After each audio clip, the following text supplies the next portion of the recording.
Por favor, Jesús. Bueno, muchas gracias, me da mucho gusto estar aquí y compartir algunas ideas sobre lo que puede ser, ojalá, un nuevo momento en la relación de México con Brasil. Y la relación de México con Brasil es clave para darle vigor a una reinserción con América Latina. Empiezo por recordar que hay un falso dilema y no hay que caer en ese falso dilema. El falso dilema es: somos América del Norte, olvídate de América Latina, piensa dónde estamos geográficamente, tenemos todos los intereses en el norte y olvídate de América Latina. No, somos América del Norte, desde luego que sí, pero también somos América Latina y somos parte central de América Latina. Somos el mayor país hispanohablante del mundo y somos la segunda economía con mucho en la región latinoamericana, y nuestra historia, nuestra raíz está ahí. Es un tema que le sucede a Turquía, y hay que usarlo para beneficio nuestro. Tenemos esa doble raigambre, latinoamericanos desde lueguísimo y también norteamericanos. Y entonces no caer en esa aparente disyuntiva, es una doble pertenencia que bien entendida nos puede enriquecer mucho las relaciones. Yo en el artículo, voy a referirme al artículo, esencialmente exploré una vez más la relación de México y Brasil. Empecé por destacar el peso gravitacional de Brasil y de México y su importancia objetiva, no solo en América Latina, sino en el mundo. Es muy difícil, a pesar de nuestros tropiezos, que no han sido pocos, que Brasil o México hacia mitad del siglo no estén entre los primeros 7 o 8 países del mundo en términos de economía, etcétera, etcétera. O sea, sí somos dos países con proyección global en la región. Brasil es más grande, pero México está mejor, más estratégicamente localizado, y en algunas cosas México es un país más moderno que Brasil. Hay evidentes complementariedades entre los dos gigantes latinoamericanos. Fíjense que si sumamos las poblaciones de México y Brasil, sería la tercera entidad demográfica. O sea, son casi 350 millones, poco menos, de personas son brasileños o mexicanas. ¿Sí? O sea, estamos hablando de dos países que pesan, que objetivamente pesan y cuentan. Con una paradoja: pesan y cuentan, pero es más la suma del resto de América Latina que Brasil y México. Es un tema que no hay que olvidar, porque los que saben aquí de política internacional saben que para hacer alianzas y equilibrios es importante. Esto es la suma de Sudamérica sin Brasil, más Centroamérica y las grandes Antillas, tienen más población y más producto que Brasil o que México. Es lo que yo llamo esta paradoja de los 3/3. Aún así, si sumamos Brasil y México, las economías se acercan al 60%, disminuyendo, entre paréntesis, pero siguen siendo abrumadoramente más importantes. Hice un análisis al principio, le llamé amigos distantes. Tenemos 185 años de relación con Brasil. No es algo novedoso, algo que empieza y que hay que irlo cuidando porque está empezando. Hay muchos avatares ya en nuestra historia. Y en general la constante ha sido lo que yo llamo una relación amigable, distante. Nos conocemos poco los brasileños y los mexicanos.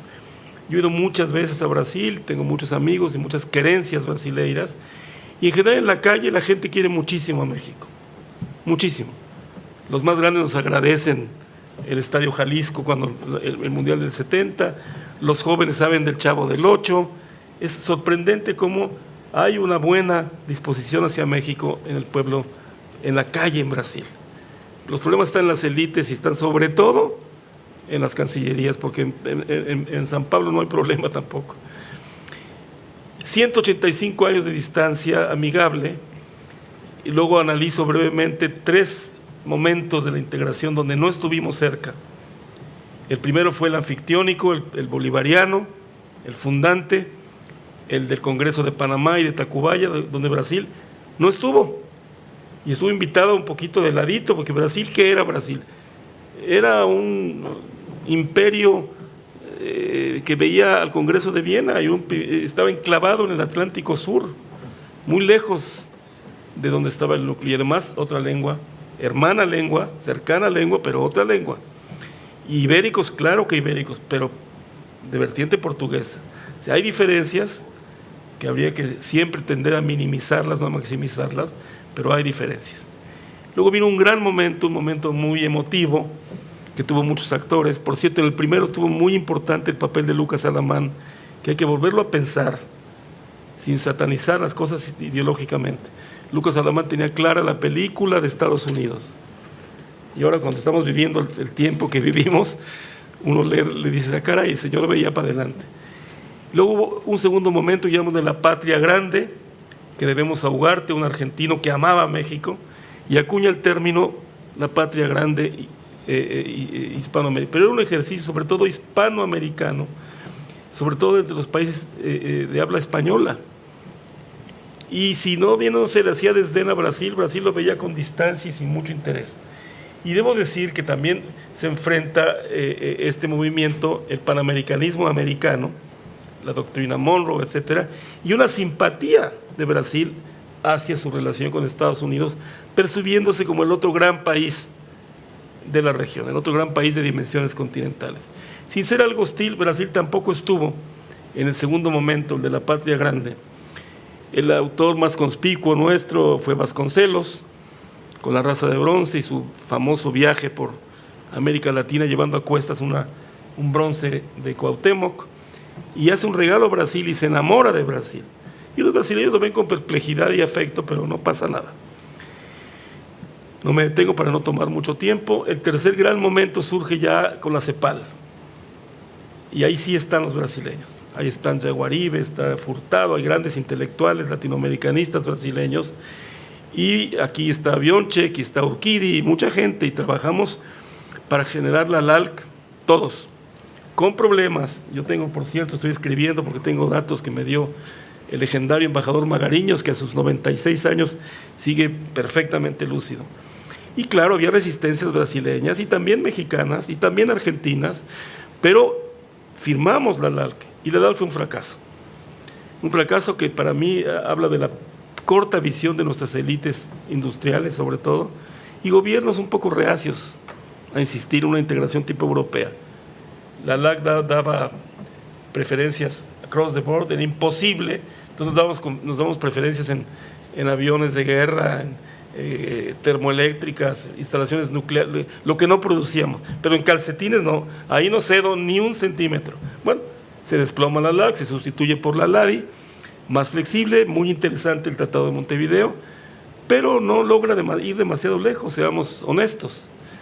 Entonces ese tercer momento no acaba de cuajar. Brasil opta por Mercosur, por inspirar el Mercosur, Sure, México, no, Sur. Y México opta por el Telecán. Ahí puedo hablarles con mucho detalle, pero hay un texto mío en Nexos de mayo del 89, donde se ve claramente que fue primero el Mercosur el que nos dijo no, y luego nosotros, porque mucha gente dice, no, es que no fuimos al Telecán, sí, pero ellos cerraron la puerta del Mercosur antes que nosotros el Telecán. Es hasta cierto punto anecdótico, porque tampoco es que haya habido grandes problemas con eso. Mercosur tampoco llegó muy lejos, y el Telecán corrió la suerte que estamos viendo y viviendo todos, que no necesito expresar más. Entonces yo trato de explorar un poco más en el artículo. ¿Por qué? Y hay dos cosas que hay que señalar. Primero, la actitud de México, y eso es triste y doloroso, de sentirse un país menos de lo que es, de no tener México una clara percepción de su tamaño en el mundo. México es un país, objetivamente, es el 10º más poblado del planeta, es en términos de paridades de compra la economía número 11 o 12, y una política bastante cauta, y sobre todo mirando mucho al norte y al qué dirán en el norte. Y Brasil, a lo contrario, echado para adelante, con una visión, para mí, de la cual son rehén, y ya lo voy a explicar un poco más, de suponer que van a hegemonizar vía el sur, y van a ser el gran Estados Unidos do Sul. Eso no va a suceder jamás. Brasil es y será un muy importante país, pero no va a ser un hegemón. Si aquí hay otro candidato de hegemonía, se llama China. Y si hay otro vicecandidato, se llama India, y no Brasil.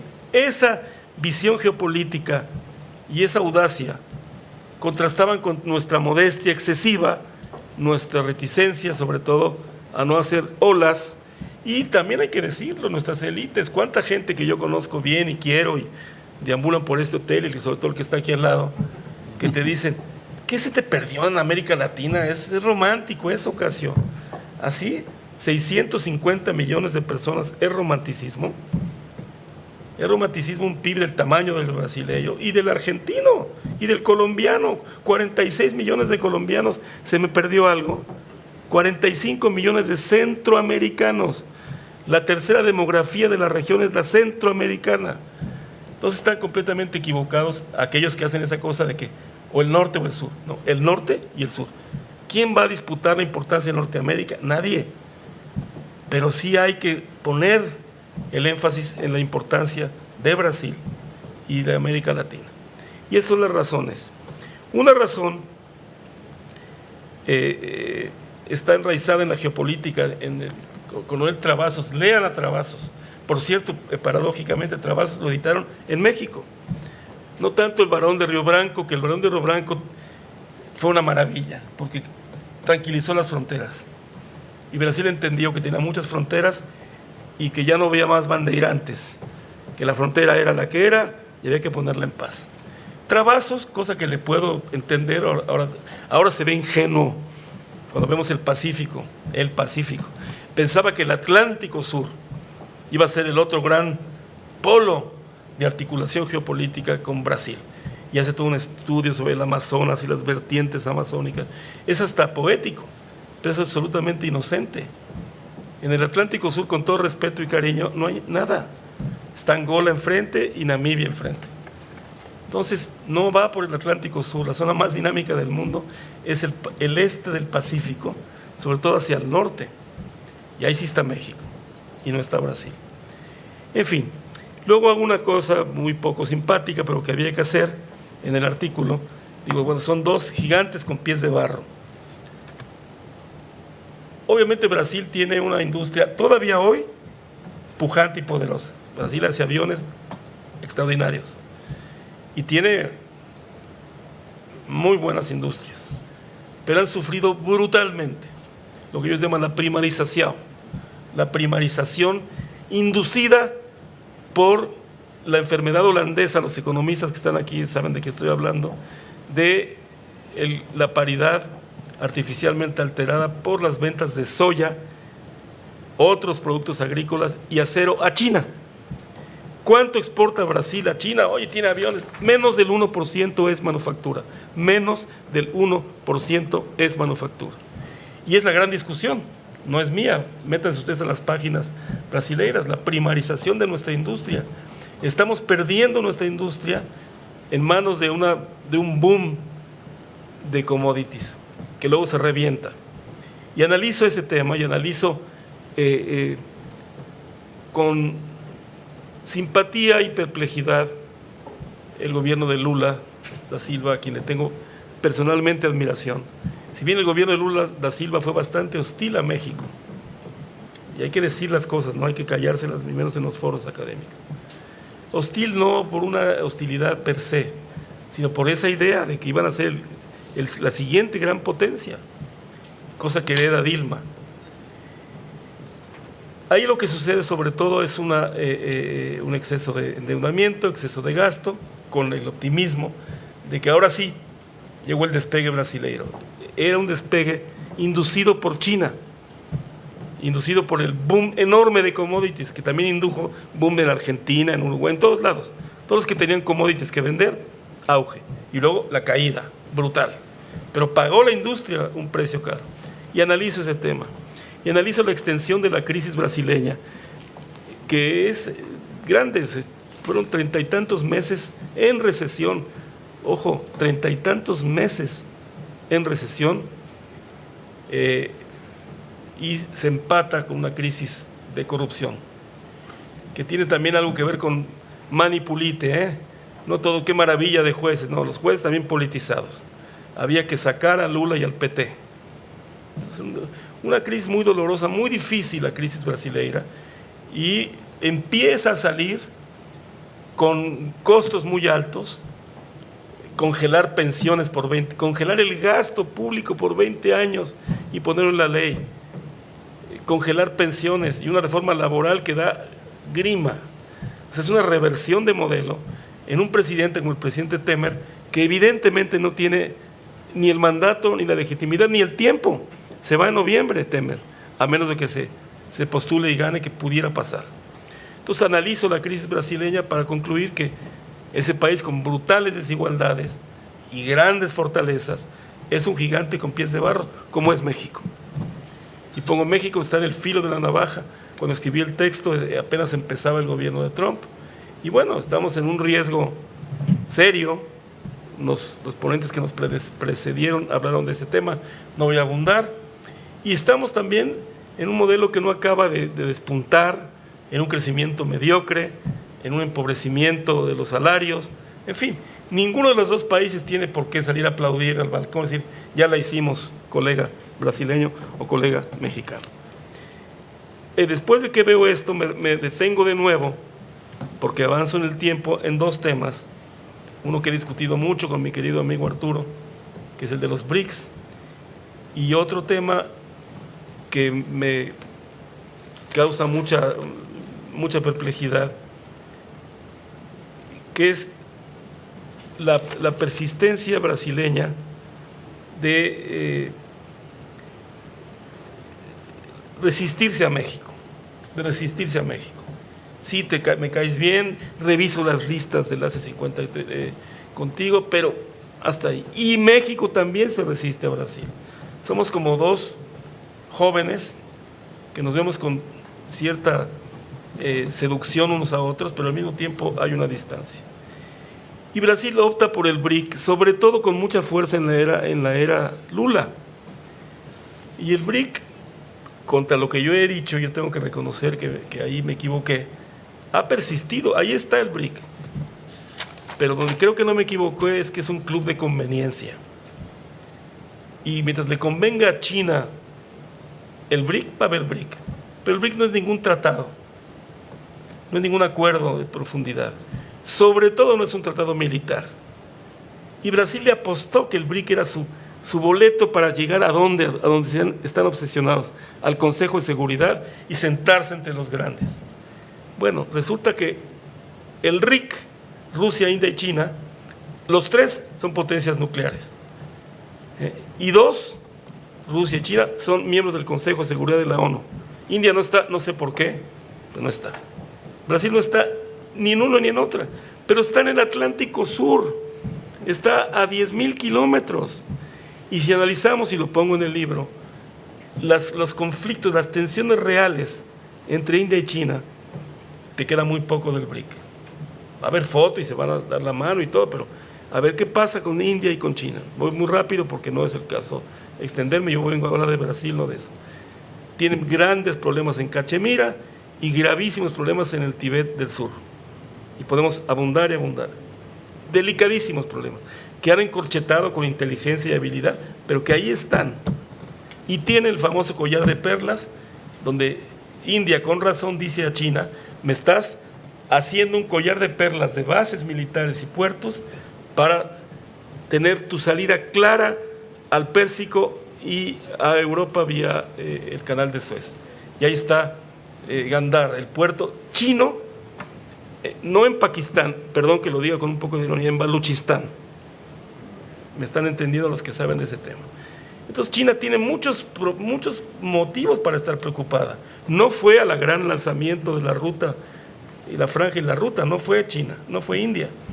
Entonces el BRIC es un club, en sentido conceptual, existe el término en teoría, que de conveniencia, pero no es el argumento para que Brasil diga: me articulo y voy a ser la gran potencia. La inclusión de Sudáfrica fue un invento, perdón, lo digo con todo respeto por mi amada Sudáfrica, donde trabajé y viví, de Amorim, el canciller brasileiro, que para quitarse el San Benito de Goldman Sachs se inventó el BRIC, nada menos que Goldman Sachs. Y aquí hablando de China está el embajador Eugenio Anguiano.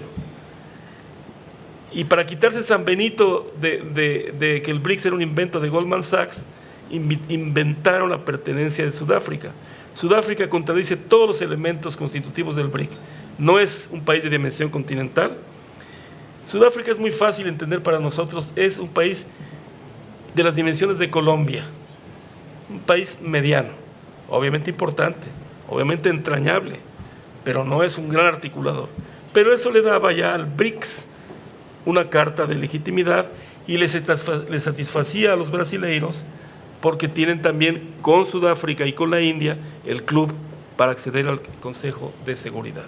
Entonces mi trabajo fue tratar de desmontar el concepto del BRIC para que quedara no como algo profundo, arraigado, que puede contradecir cualquier cosa entre Brasil y México. El artículo sigue, ya voy acabando, explicando la crisis brutal de Mercosur. La crisis de Mercosur es tremenda. Yo trabajé ahí, yo no había representante de México ante el Mercosur porque no había la figura, pero yo era el representante de hecho ante el Mercosur y representaba a México en la LADI. Y es de quedarse perplejos. Nomás para decirles una cosa, el arancel común fue una especie de camisa de fuerza que los paulistas le pusieron al resto de la región y consideran como logros de las cumbres de Mercosur, que son más histriónicas que de profundidad, birlar el acuerdo, el arancel común. No tienen el azúcar ni el sector automotriz adentro. Y lo más grave del Mercosur, cada vez se venden menos a sí mismos. Cada vez le compran más a China que a sí mismos. O sea, la crisis de Mercosur no es sencilla. Debo decir que ya está ahí y qué bueno que esté, y no estoy proponiendo para nada que desaparezca. Estoy simplemente consignando que el Mercosur no ha funcionado. Funcionó muy bien en los primeros años, los de la euforia, antes del arancel común, luego se vino abajo. Y luego está ese invento que me tocó a mí en mis años de embajador enfrentar y que me causó dolores de cabeza, que es la UNASUR, México, sin México, Unión de Naciones de Sudamérica. Por primera vez se rompe el concepto de Hispanoamérica, lo rompen geográficamente. Entonces los hermanos surinameses tienen más en común que los panameños, que ya no son de ese mundo. Por favor, ¿de qué estamos hablando? Pero sí es un uso muy político, y debo decirlo porque tengo evidencias y vivencias muy anti-México, muy de exclusión de México. Y ahí yo tuve momentos delicados que algún día escribiré, porque bueno, a mucha gente no le gustaba que el embajador de México fuera a oponerse a la UNASUR, y bueno, ¿por qué no? Si soy latinoamericano y soy hispanoamericano. UNASUR está siguiendo la suerte de Mercosur. Está pasando a la irrelevancia, lo cual tampoco es bueno. También es cierto, y debo aceptar, que hay argumentos sudamericanos, su infraestructura, sus recursos, que está bien que Sudamérica tenga su foro. Lo que yo objetaba es que tuviese un foro hostil a nosotros, excluyente de nosotros. Y ahí está UNASUR, ahora también languideciendo. Luego vino CELAC, que es muy interesante, porque CELAC es un acuerdo entre Lula da Silva y Calderón, y ese lo conozco, pues yo estaba ahí. La idea de CELAC fue muy interesante porque había diferentes objetivos, pero coincidencia. Convenía un club o una asociación sin los Estados Unidos de todos. Eso le veía muy bien a Chávez y nos veía muy bien a nosotros, porque es una forma de contrarrestar la exclusión. Desgraciadamente, ni Brasil ni México se han empeñado en darle ningún peso a CELAC, lo cual es un error. CELAC tiene que tener peso, tiene que tener majestad para que pueda funcionar. Después de este análisis, terminé trabajando en base, por cierto, un muy buen trabajo del CIDE, que desgraciadamente se terminó en el boom. Los jóvenes investigadores del CIDE acabaron su trabajo en el 2010, en la euforia del crecimiento brasileño. Luego vino la crisis. Aún así lo recomiendo mucho, es un trabajo muy serio del CIDE, donde yo trabajé sobre todo el sector industrial, y se ven las complementariedades de México y Brasil. Se ve que el peso de los dos países en lo industrial, a pesar de la primarización y a pesar de los problemas nuestros, sigue siendo muy relevante. Y el sector agropecuario, que es un sector que yo conozco por mi vida profesional, donde Brasil sí es abrumadoramente una potencia global. De hecho, es la esperanza, es la frontera agrícola del mundo, es Brasil. 1,5 millones de kilómetros cuadrados en el cerrado brasileño que pueden ser puestos bajo cultivo. En ningún otro país del mundo existe eso. Y entonces analizo, y ahí termino también mi ponencia. Bueno, ¿qué nos pasó? Debemos de tomarnos en serio un país al otro, debemos de caminar sobre todo creando confianza. No hay nada grave en el camino que nos impida ser mucho más cercanos a brasileiros y mexicanos. Toda esta cuestión, que no me detengo tampoco en ella, sobre cómo denunciaron el acuerdo automotriz, fue un juego fuerte, cuando México tenía mucho más competitividad y sigue teniendo sector automotriz. Bueno, todo eso se puede revisar, se puede revertir. Yo siento, acabo de estar en Brasilia hace 10 días, que hay una muy buena actitud de volver a replantear las cosas. Ojalá exista ese cuarto nuevo momento, porque pienso, por los datos duros, que si queremos rehacer una América Latina, no hay América Latina del Pacífico, los niños buenos neoliberales del Pacífico y los niños malos o buenos para quien quiera del Atlántico. Eso es falso. Hay una sola América Latina y en esa tenemos que estar brasileños y mexicanos. Y si estamos convergiendo, haciendo trabajo juntos, vamos a poder tener una América Latina funcional que importa. Olvidémonos de esta cosa negra de somos 650 millones de personas con 80% urbanizados, somos una colección de países ya que pesan en el mundo. Y México y Brasil pueden ejercer un liderazgo muy importante. Ojalá. Tengo mis dudas porque la historia no me acompaña, pero espero que el futuro sí me acompañe. Gracias. Muchas gracias, embajador.